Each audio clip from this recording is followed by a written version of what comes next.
Ijumaa ya Juni 16 mwaka 1944 ilikuwa ni moja ya siku za huzuni na zilizoacha kumbukumbu zisizofutika kwa jamii ya Kiafrika na ulimwengu kwa ujumla.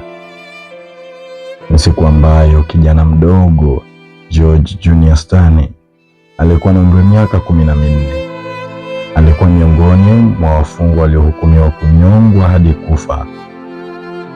Hukumu hiyo iliyotolewa baada ya kupatikana na hatia ya kuwaua wasichana wawili.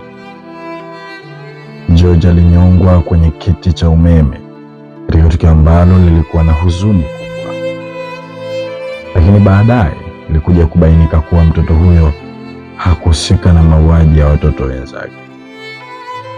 Swali ni je, ilikuwaje mpaka kufikia hukumu hii kutolewa? Miezi mitatu kabla ya hukumu hiyo, mnamo Machi 24 mwaka 1944, ndipo mauaji ya watoto hawa wawili yalitokea. Betty Junior alikuwa na umri wa miaka 11 na Mary Emma alikuwa na umri wa miaka 7. Baada ya vifo vya watoto hao, mshukiwa mkuu akiwa ni George Stani, madaktari wawili walizifanyia uchunguzi maiti za wasichana hao na kuwasilisha matokeo yao mahakamani. Ripoti ilionyesha kuwa wasichana hao walikuwa wameuawa. Kwa sababu mahakama ya jinai kwenye kaunti hiyo haikuratibiwa kukutana kwa miezi mingine mitatu, ndipo jopo la majaji katika mahakama ya jinai nchini Marekani siku ya April 24, 1944, baraza hilo liliondoa kesi 7 ndogo za jinai ambazo zilipaswa kuendelea kusikilizwa, na kisha katika kilele cha kikao maalum ikigeukia kesi ya Stani. Baraza hilo lilijadili shauri hilo chini ya dakika 10 na kisha likaamua kuwa Stani alikuwa na hatia kwenye kesi hiyo. Jaji mfawidhi alitangaza hukumu hiyo ya kifo na akaweka na mkazo kwa itekelezwe ifikapo Juni 16, 1944. George Stani Jr., you've been found guilty of murder by this jury. This crime was both brutal and malicious. I hereby sentence you to death by electrocution in accordance with South Carolina state law. Saa 1 kamili asubuhi ya Juni 16 mwaka 1944, ikiwa ni nusu saa kabla ya muda wa kuweka kwenye kiti cha umeme na kumuua kwa shoti, mkuu wa kaunti ya Clarendon aliingia katika seli na kufanya naye mahojiano ya mwisho.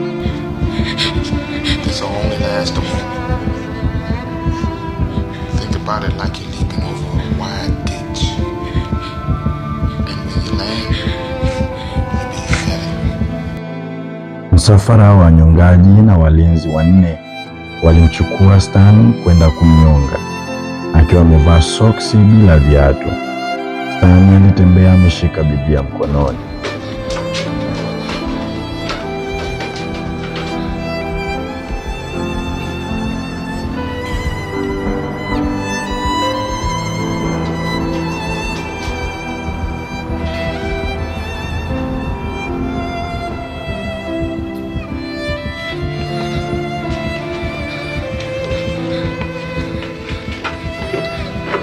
Kwa kuwa alikuwa mdogo na hakutosha kwenye kiti maalum cha umeme, hivyo alikalishwa juu ya ile Biblia kwenye kiti ili kichwa chake kifikie eneo la kufunika kichwa. Stani aliketi kwenye kiti cha kukatisha uhai wake na walinzi wakimfunga kamba, lakini udogo wake ulifanya kazi hiyo kuwa ngumu zaidi, hasa wakati wa kubandika vishikizo vya kiti cha umeme kwenye miguu yake. Walipofanikiwa hatimaye,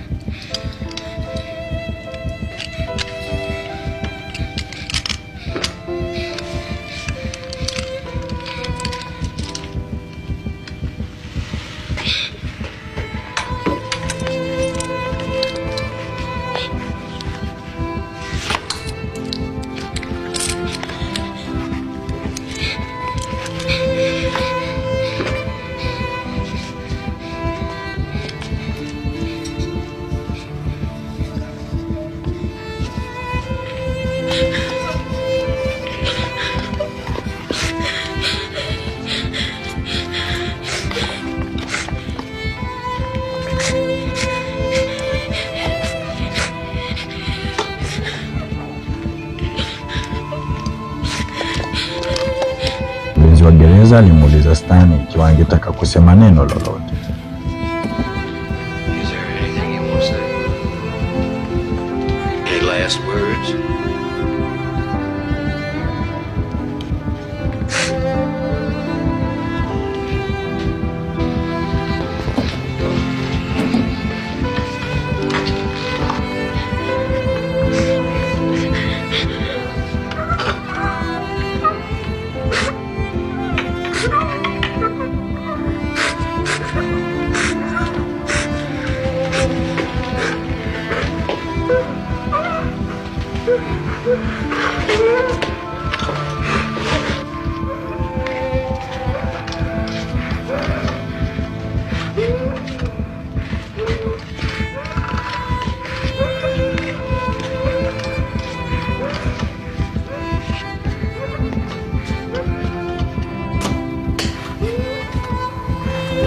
Ndipo ofisa wa gereza aliwasha umeme ambao ulipeleka volti 2400 kwenye mwili wa Stanley.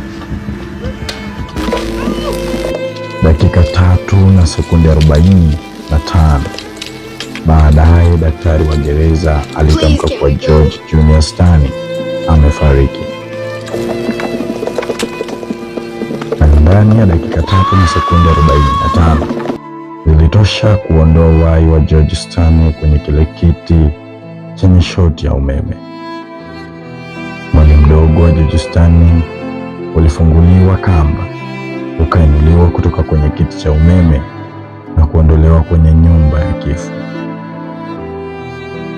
Lakini jambo la kushangaza, miaka 70 baadaye, hapo ni mwaka 2014, mahakama kuu nchini Marekani ilikanusha hukumu hiyo, ikidai kwamba George Stanley hakuwa na hatia, na hata kama angelikuwa na hatia, basi baraza la majaji lililokaa Aprili 24, 1944 halikutenda haki, kwani mshukiwa hakusikilizwa wala hakujitetea.